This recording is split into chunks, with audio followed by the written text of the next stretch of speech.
Good day, ladies and gentlemen. So this is our second video run through, but this time this will be the first video run through for our second subject, English for academic and professional purposes. So I would like to make it clear that we have two subjects being tackled right now. This semester we have oral communication and English for academic and professional purposes. So we create video run throughs for both subjects. However, I'm sending this video only for those students who are concerned with the specific subjects. So this video run through is focused on English for academic and professional purposes.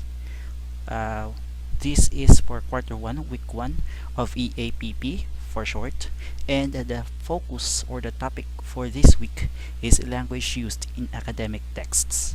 English for academic and professional purposes again is studying the English language for the use of school, academic, and work-related purposes. That is specifically to create or to write down information, reports, project proposals, and all that in this course. So we will start off by trying to realize what is a language, or what language is used, what kind of English is used in academic texts. Okay, we'll start off with our PowerPoint presentation. The targets for this week in your module are as follows.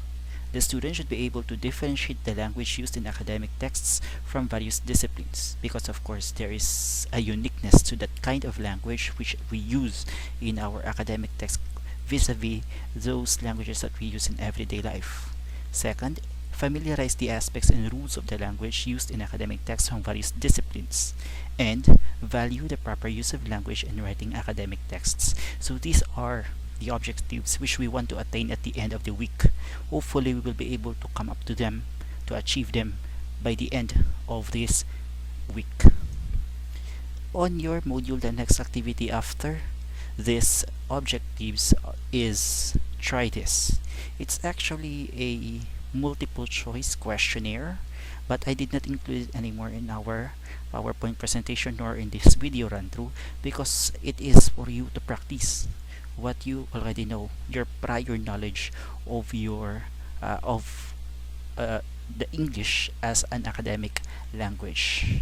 We will proceed, however, to recall the important words in column A and match them with correct definition found in column B.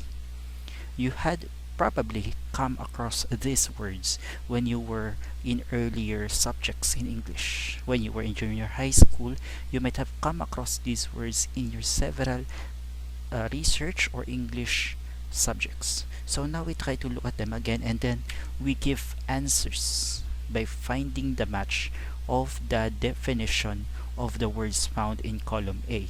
So we have column A here at the left side and then column B at the right side.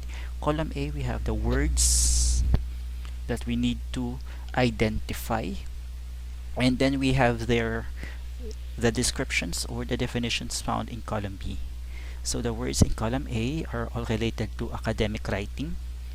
Perhaps these are processes by which, or systems by which, writings or academic texts are written. So for example, what is descriptive writing? Descriptive writing is when the author uses lots of details for the reader to visualize or picture out what is being described. Sequence or process. What is this sequence or process kind or type of writing? In the sequence or process writing, the author organizes a text in a specific order that makes sense. Then, compare and contrast. What does the author do in compare and contrast? In compare and contrast, the author uses a process of finding similarities and differences between two things. Number 4. Cause and effect. What happens in the cause and effect writing? The author shares the relationship between two things, which one thing makes something else happen. So of course that's the cause, and then we have an effect. Then problem and solution. The only answer left back is the author shows the development of a problem and offers one or more solutions. So these are very simple recall or review of these 5 types of writing that we have undergone when we were in our earlier English subjects. However, we are going to continue using them as we go into the English academics or the academics or the English for academics. Okay? So another activity in your module is do this. Identify the structure of the academic text presented below, examine the content of the passage, and take note of the structure used on how words are arranged carefully. So this is a personal reflection, supposed to be a personal answer for you. You only have to read this activity, and then right after you read the activity, as it is said here, you are going to identify the structure. Is it descriptive? Is it definition? Is it comparison and contrast? Is it a process? And so on. So you identify what this activity or this text is. Altogether, we may read, educating students is the primary goal of colleges and universities. However, reaching that goal depends on understanding those learners. Only by understanding the NMLs can college and universities create learning environments that optimize their strengths and minimize their weaknesses. The study aimed at determining the perspective of NMLs in terms of teaching learning process they undergo in higher education. The study is a descriptive type of research which attempts to describe the new millennium higher education learners using a researcher-made instrument. A total of 350 college students from 6 institutions of higher learning in Region 4A were the respondents of the study. Results have shown that even with the luxury of the technological advances, there is not much change in the ways NMLs want education should be. In the Philippines, education is still a valued activity that every youth should be able to acquire. The traditional ways and methods still apply, but with some adjustments. Modifications or additions. Technology is used as tools, but the methods and strategies still remain.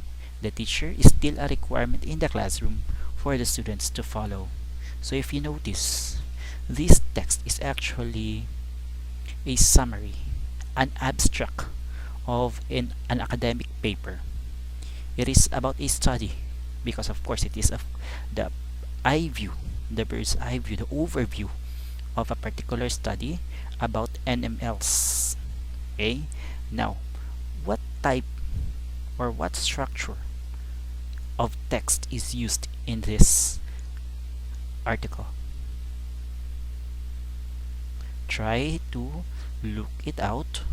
Try to understand why it was like that for your opinion, and then we will try to follow up later if you chose the correct structure correctly.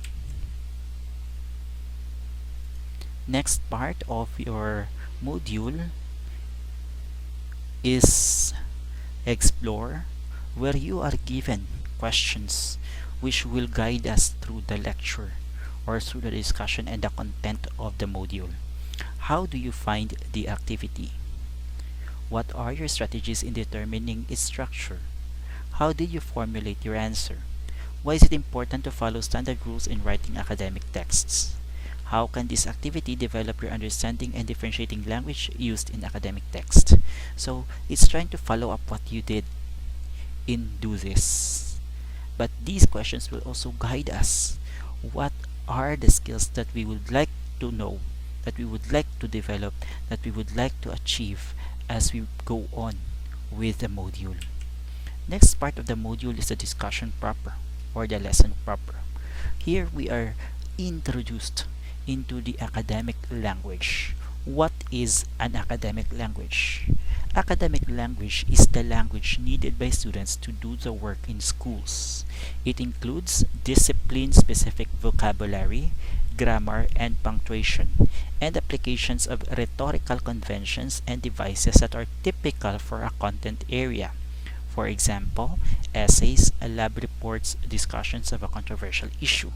Furthermore, outside what is written on your module, academic language may refer to the oral, written, auditory and visual language proficiency required to learn effectively in schools and academic programs. So it is not just what you used to write, it is also what you used to learn. It's the language used in a classroom lessons, books, tests, and assignments, and it's the language that students are expected to learn and achieve fluency in. So this is the type of English that we would like to be fluent with, that we would like to learn much of. Not really the conversational English, but rather academic English, the type of a formal language. Because academic language conveys the kind of abstract, technical, and complex ideas and phenomena of the disciplines, it allows users to think and act, for example, as scientists, historians, and mathematicians. So when you're using this language, it appears like you are a scientist, a historian, or a mathematician, or anybody of the professional approach. Thus, academic language promotes and affords a kind of thinking different from everyday language because it uplifts you, it makes you feel formal, it makes you feel professional than just casual language. As put by William Nagy and Diana Townsend, learning academic language is not learning new words to do the same thing that one could have done with the other words. It is learning to do new things with language and acquiring new tools for this purpose. So we don't really have to be introduced to new vocabulary. We can use what we have, but we must know when to use them properly because the proper use of them, the proper use of the language of English that we now know could lead into academic writing, academic language. Roles of academic language according to Zweier's 2008 are to describe complexity. That's why you notice if you read formal reports, it appears or it looks complex. It looks complete, it looks hard to understand. Number two, to describe higher order thinking. So when we use this academic language, it's like we're talking, we're speaking, we're communicating in a higher order because we are not just casually expressing, we are formally informing. And to describe abstraction. So abstracts like mathematics, like science, and the formal academic lessons could be described using academic language. Now, we will try to look back into that short preview of what an academic language is. And in activity 3, you are going to write down the things that you have learned from that discussion. Okay? So here we have to identify 5 items, write them down in the web regarding academic language. What have you learned about academic language? What did we just say about academic language? Probably we can say it's formal. It's of course for school use, for office use, for professional use. It is for higher order thinking. It is much formal than the casual conversational language. It is use of language for abstract descriptions, for complex explanations. So we can use any of these descriptions in your web. You can just copy any one of what I said and then include it there in your web so that we may complete your activity number 3.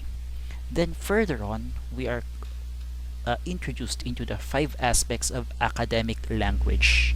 We have formality, objectivity, explicitness, structure, and caution. What is formality?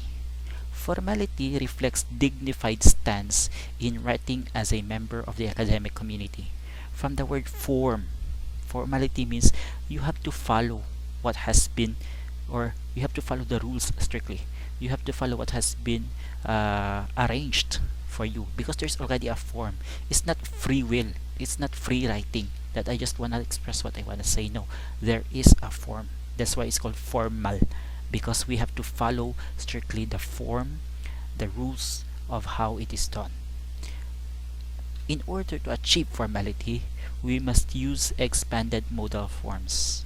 So we cannot use contractions like can't, rather cannot, won't, rather would not. So we'll have to spell out these contractions. Use expanded terms, not contractions. Avoid colloquial expressions. What are colloquial expressions?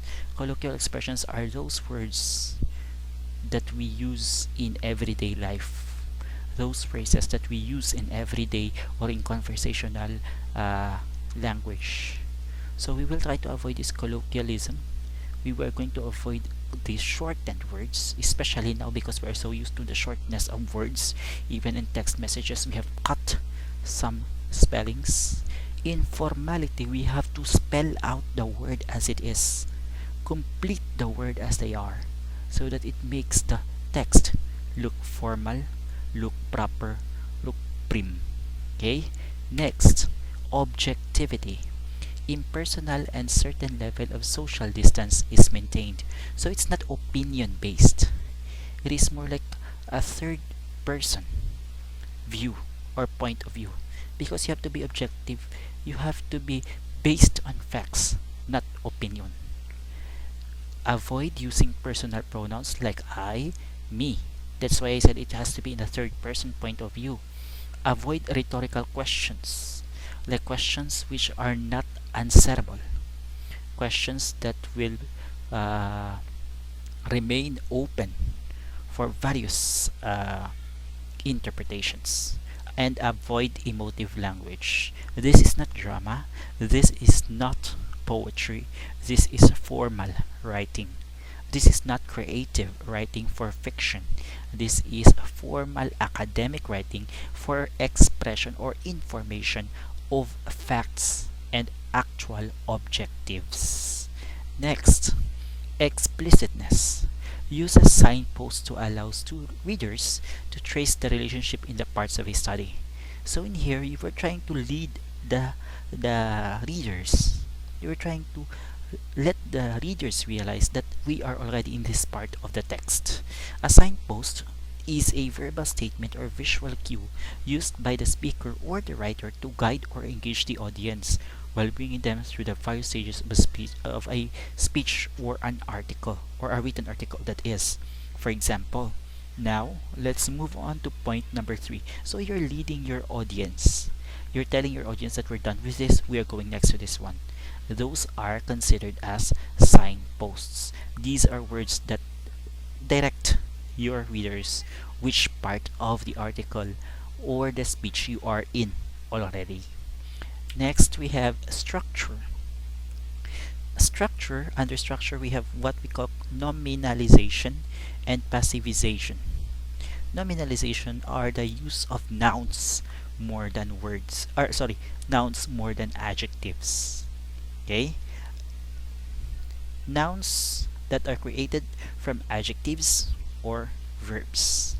Like for example, we have there interference from interfere, proposition from propose, establishment from establish, and many other noun words which came from the verb words. So we are using more of the nouns than the verbs. We're using more of the nouns than the adjectives in creating academic language. Then passivization. Actually, this word is very technical, such that in some dictionaries you do not see them. In common language, we cannot hear passivization because it's a technical term in English academics, in academic English, wherein the results of the actions are highlighted. So it's not focusing, the sentence does not focus on the action, rather on the result of the action. Passive voice versus the more common active voice. Example, the study on the children revealed that food affects behavior. Revealed.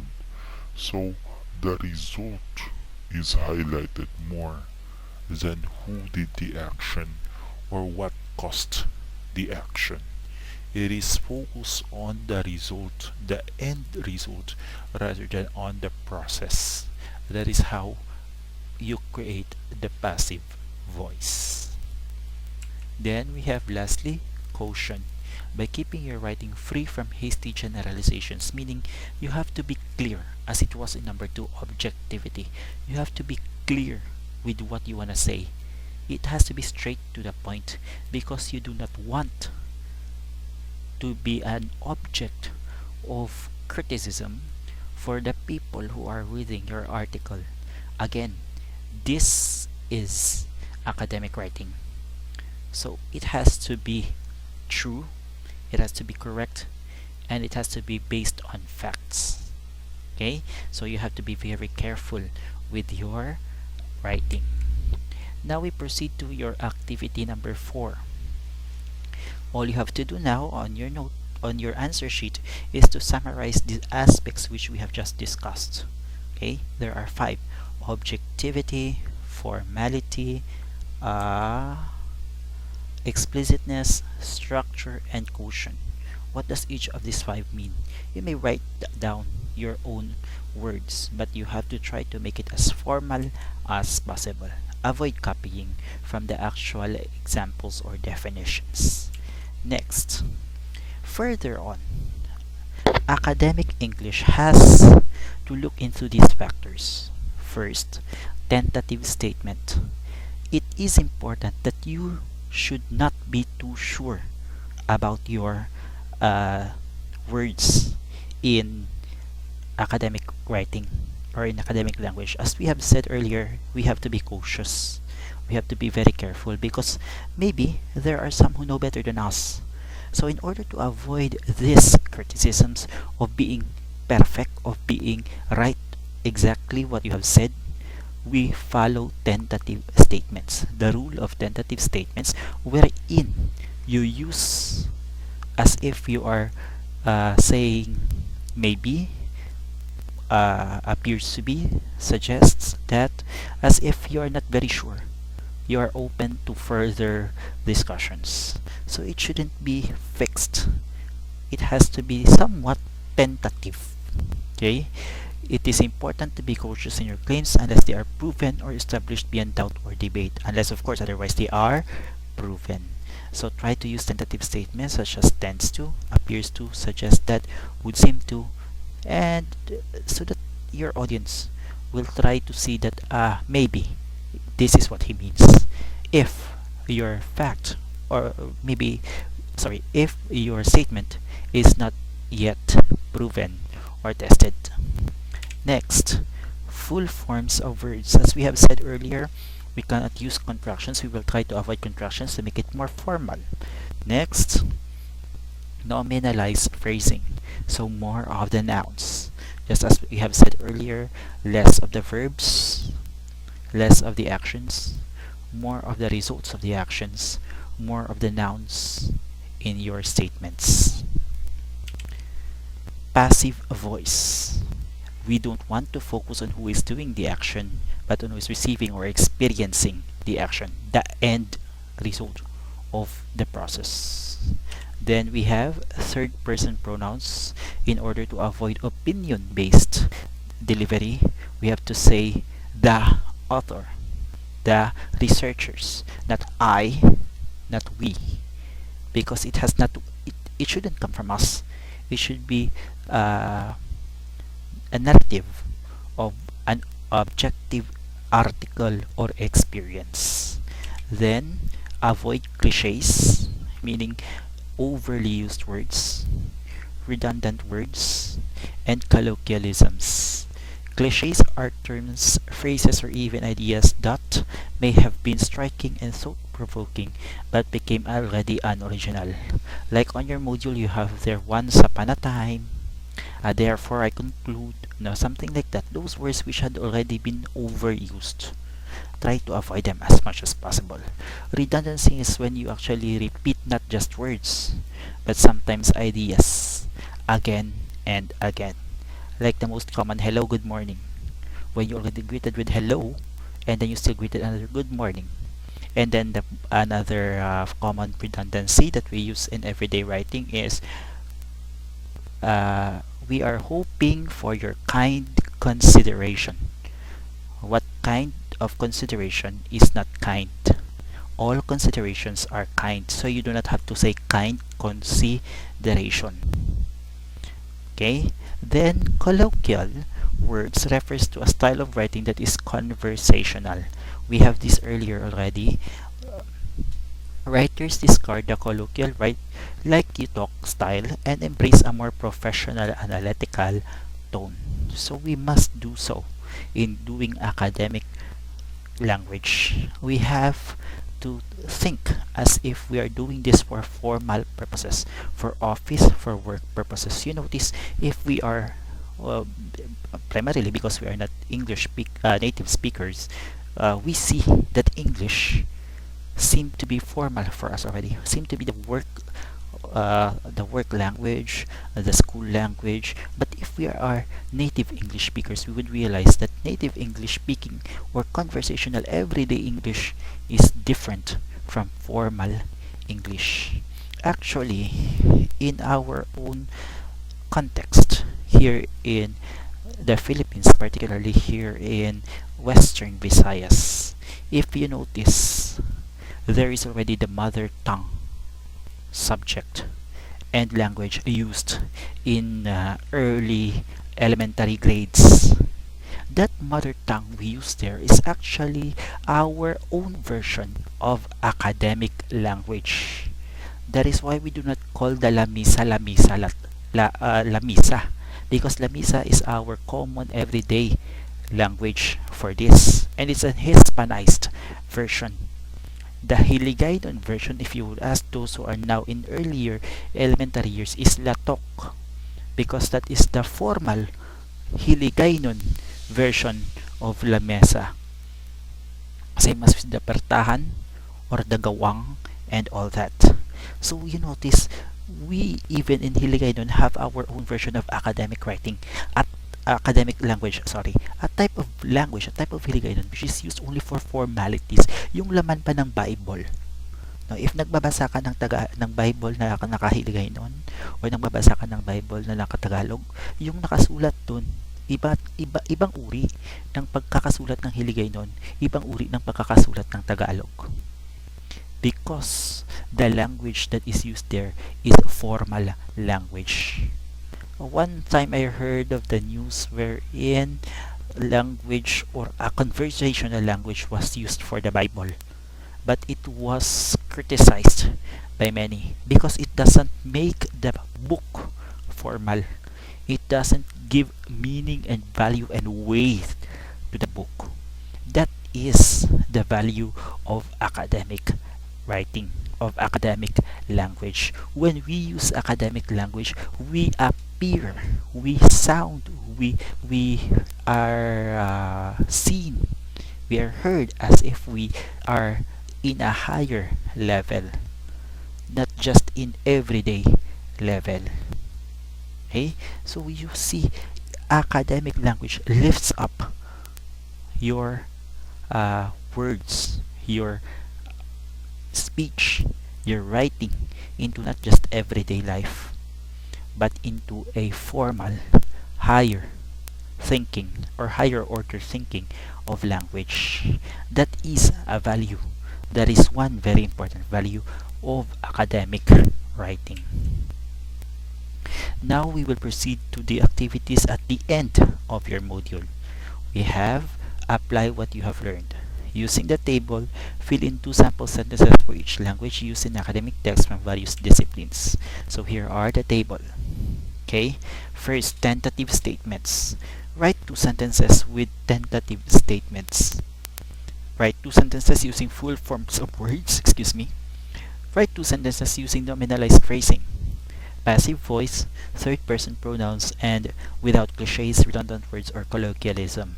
So you have to just create your own examples here and write it down on your answer sheets. You have enough space there in your answer sheets for you to put in the answers to this table. Create your own. Please try as much as possible not to look for answers on the internet, not to search for your answers, but to create your own answers. Because the practice here is for you to learn the skill, not for you to submit this for my checking. Okay, you need to learn the skill. So how do I create a tentative statement? You do not learn the skill and if you just look for answers on the internet. You may look for examples, you may study and critique examples, but you do not have to copy them. You learn from them. How do they make this? How did this become like that? And then you try doing it on your own. Only then will you learn the skill. That is the purpose of your activities. Not for you to copy, but for you to learn and creating your own. Next, stop, look, and listen. Okay, so here, this is the reflection part of your module. We are asked to finish this statement. One thing I do not understand about the lesson is, so I would like to find out, because not all of us are conversing or communicating online. I would like to find out through your module what part, which part of the topic of this academic language understanding introduction do you not understand very much? Do you hardly able to grab? Write it down in a short paragraph. Do not make it too long. You have to be objective in this writing. Okay?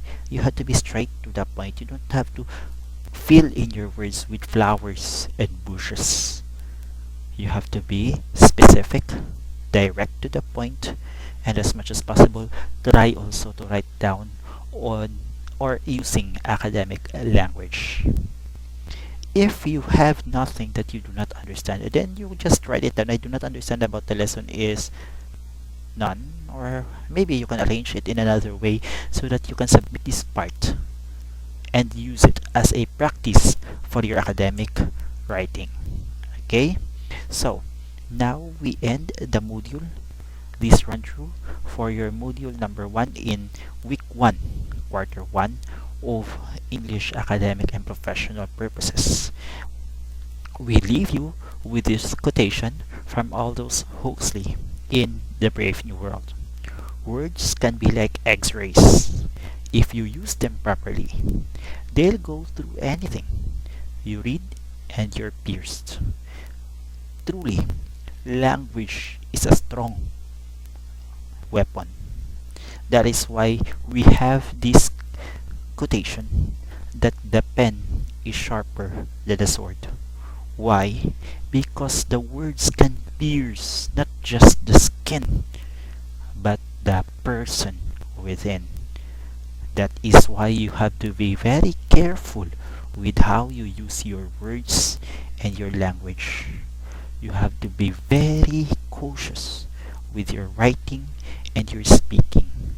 There we start our understanding of this academic language. So once again, this is your Sir Tax, and thank you for watching this short video run through of our first topic in English for academic and professional purposes. I hope we could make more of this as we go on through the semester, and I hope we would become more professional in approaching this video run-throughs.